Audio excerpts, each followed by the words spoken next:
Champion trophy से पहले पहले इतना इम्पोर्टेंट सीरीज हारना, मतलब मेरे समझ से तो बाहर है कि यार एक टीम इतना बड़ा इवेंट होस्ट करने जा रहा है और उनको अपनी होम कंडीशन का ही नहीं पता है। मतलब हर टीम के लिए अपना कंडीशन बेस्ट होता है, लेकिन मुझे ऐसा लग रहा है कि पाकिस्तान से ज़्यादा दूसरे टीमों को पाकिस्तान की कंडीशन के बारे में पता है। अच्छा, आज इस मैच की हारने का मैं सारा मलबा सलमान अलियाहा के ऊपर डालूंगा। क्यों? कि पाकिस्तान की इस मैच में कम स्कोर बनाने का सारा मलबा सलमान अलियाहा के ऊपर इसलिए आता है कि एक बैटर होता है, सिंपल आता है क्रीज पे, जल्दी आउट होता है। सब लोगों को पता चलता है कि भाई आज जो है इस प्लेयर का दिन नहीं था, इस बैट्समैन का दिन नहीं था, वो जल्दी आउट हो गया। तो फिर इस आप क्या गीला कर सकते हैं, उनसे परफॉर्म ही नहीं हुई। लेकिन एक प्लेयर क्रीज के ऊपर खड़ा होता है, सेट होता है और जानबूझ के विकेट देता है, तो सारा मुलबा उसी के ऊपर आता है। तो आज कुछ ऐसा सलमान अलियाहा ने किया। सलमान अलियाहा ने आज जानबूझ के रिवर्स स्वीप मार के उन्होंने कैच पकड़ाया और आपने विकेट गिराई। कोई ज़रूरत नहीं थी रिवर्स स्वीप मारने की। और सेट बैट्समैन था, 45 रन पे खेल रहा था, जहां पे पार्टनरशिप लगने की ज़रूरत थी उस टाइम पे उन्होंने ये कांड कर दिया। कोई ज़रूरत ही नहीं थी आप रिवर्स स्वीप मारने की, और बेकार में पाकिस्तान ने एक बड़ी विकेट गंवाई। और देखिए, पाकिस्तान की प्लेयरों में अभी तक गेम अवेयरनेस नहीं आई। पाकिस्तान की सारे प्लेयरों में गेम अवेयरनेस नहीं है। अच्छा, एक तो हुआ ये कि जब टॉप ऑर्डर की बैट्समैन आउट हो गए, उसके बाद जितने भी बैटर आए, फॉर एग्जांपल शाहीन अफरीदी, भाई आप अपने आप को ऑलराउंडर कहते हो, लेकिन आप में इतना गेम अवेयरनेस नहीं है कि जिस तरीके से आपने शॉट लगाया और विकेट दी, ऐसा लग रहा था कि कोई गांव के मैच चल रहा है, मज़े के लिए कोई भी प्लेयर आके शॉट लगा के विकेट दे, उनको कोई परवाह नहीं होती।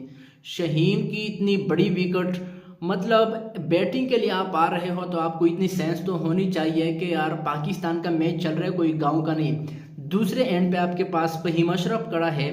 फहीम अशरफ ने हीटिंग करना था, क्योंकि वो भाई ऑलराउंडर है, उनको हीटिंग आती है। आप बॉलर है तो आपकी जिम्मेदारी क्या बनती है कि आप सिंपल उनका साथ दे, स्ट्राइक पे खड़े हो जाए, सिंगल डबल ले, डॉट बॉल लेके आए, बाकी आप उनको चांस दे जो आपके दूसरे एंड पे खड़ा है, क्योंकि वो बैट्समैन के लाए जाते हैं, उनको हीटिंग का पता है। आपको कुछ नहीं पता, बेकार में आके आपने विकेट दे दी और हीट लगाई। तो कहने का मेरा मतलब यह है कि जितने भी प्लेयर आते हैं सिर्फ फॉर्मेलिटी पूरे करते हैं। टॉप ऑर्डर जब भी आउट होता है, फॉर एग्जांपल सबसे ज़्यादा बाबर आजम, जब वो आउट होता है तो सारे बैट्समैन जिम्मेदारी से भागते हैं, कोई भी रिस्पॉन्सिबिलिटी उठाने के लिए तैयार नहीं होते हैं, सिर्फ फॉर्मेलिटी पूरे करते हैं, क्रीज में आते हैं और जानबूझ के विकेट दे देते हैं। तो ऐसे क्रिकेट नहीं खेला जाता। अच्छा, आज की मैच में सबसे पहले फ़खर जमान का जो है आज का दिन नहीं था, फ़खर जमान जल्दी आउट हो गया। और बाबर आजम आज बहुत ज़बरदस्त नज़र आ रहा था, जिस तरीके से उन्होंने स्टार्ट लिया, जिस तरीके से उन्होंने चौके लगाए। आज ऐसा लग रहा था कि बाबर आजम सेंचुरी करने वाले हैं, लेकिन अनफॉर्चुनेटली फिर से आउट हो गया। और सबसे जो बड़ा मिस्टेक हुई साउथ शकील, एक तो 2 साल बाद वो ओडीआई में उनकी वापसी हो रही है, ऊपर से रिस्पॉन्सिबिलिटी कब तक ये टॉप ऑर्डर के बैट्समैन उठाएंगे? मतलब उठानी चाहिए यार। सारा मलबा आप लोग बाबर आजम के ऊपर डालते हो कि वो कुछ नहीं करता, आप वो आउट ऑफ फॉर्म है, से परफॉर्म नहीं होते, तो कम से कम आप लोगों की तो जिम्मेदारी बनती है कि आप लोग कुछ परफॉर्म करें। बॉलिंग पे अगर आते तो पाकिस्तान की बॉलिंग में पहले से बता दो बिल्कुल फारिग बॉलिंग है, किसी का फिटनेस ख़राब है, किसी का बॉलिंग स्पीड ही नहीं है। और ऊपर से मुझे तो ये समझ नहीं आती, देखिए जो कहते हैं ना कि कैचेस विन द मैचेस, अभी लास्ट में जो पाकिस्तान ने लिथम के कैचेस ड्रॉप किए, लिथम एलपीडब्ल्यू हो गया, क्लियर आउट था, लेकिन रिजवान ने रिव्यू नहीं ली। उसके बाद नेक्स्ट ओवर में शाहीन शाह अफरीदी की बॉल भी वो कर रहा था और कैच भी उनके हाथ में है, वो उन्होंने कैच ड्रॉप कर दिया। फिर इससे अगले वाले ओवर में साउथ शकील ने लेटन का एक आसान कैच ड्रॉप कर दिया। तो अगर आप इस बैट्समैन को इतने चांसेस दोगे तो वो मैच तो जीतेगा। ऐसा तो हो नहीं सकता कि वो सिर्फ खड़ा होता है, बिल्कुल बॉल जो है डार्ट कर रहे हैं, कुछ कर ही नहीं रहा है वो। इसके अलावा जो सबसे बड़ा पॉइंट है वो ये है कि हमारे बोर्ड जो है वो 2 पार्ट टाइम की बॉलरों से एक प्रॉपर बॉलर का काम ले रहा है। यानी जो ऑलराउंडर है खुशदिल शाह और सलमान अलियाहा, ये पार्ट टाइम के स्पिनर हैं, लेकिन हम काम उनसे एक प्रॉपर बॉलर वाला ले रहे हैं। ये पार्ट टाइम की जो स्पिनर है वो सिर्फ सपोर्ट के लिए होता है कि आप बीच में 1-2 ओवर उनसे करा सकते हैं, बाकी आपको प्रॉपर स्पिनर के लाना होगा। अपनी विकेट पे प्रॉपर जो है आपको बॉलर कैरी करना होगा। गलती यह है कि हम सपोर्ट के लिए हमने जो स्पिनर रखे हैं पार्ट टाइम के, उनसे पूरा ओवर करवा रहे हैं। ऊपर से सबसे बड़ी गलती यह भी हुई आज कि भाई फ़हीम अशरफ को सिर्फ 2 ही ओवर दिए।